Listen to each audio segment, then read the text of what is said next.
Okay, so Ma'am Monica, itong parking na to, kung tawagin ito ay nose-in parking. Actually, ito ang pinakamadaling parking. Kasi para ka lang lumiliko nito sa kanto. So, ang iba kasi, lalo na kung halimbawa, ganyan ang bahay mo. Ano, so, ang pinto, nakaharap sa parking. Kaya ang pinaka-advisable sa ganyan, ang parada ng sasakyan mo dapat ay nose-in. Okay po. Kasi nga, para yung usok ng sasakyan mo, hindi napasok ng loob ng bahay. Yung iba naman talaga nagpupumilit na maging reverse kasi nga para madali sila makalabas. Para sa mga emergency situation, yung ganyan. Okay, ngayon Ma'am Monica, dyan tayo papark ito, itong slot na to ha. Yung pangalawa po. Oo, diba simula doon 1, 2. Ang gagawin mo lang dyan, kailangan makita mo muna yung parking mo. Para nga, di ba sa kanto, bago ka lumiko, kailangan nakikita mo yung kalsada. Kasi forward ka lang, signal ka sa kaliwa. Okay, forward lang. At the same time, parang yung side mirror mo yan, align yan sa poste. Stop. Yan, ganyan, di ba? Kita mo na yung parking mo.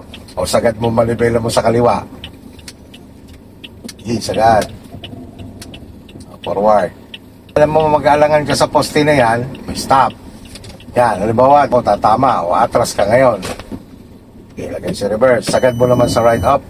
Sagad sa right, sige. Atras. Okay, stop. Lumayo ka na uli. O lagay sa drive. Sagad ka naman sa kaliwa uli. Pero may mga pagkakataon niya na kaya mong ipasok ng isang pasukan lang. Yan, ganyan lang. Kung makikita mo ngayon yung unahan mo. Kapag didikit ka dito, kapit ka ng konti sa kanan.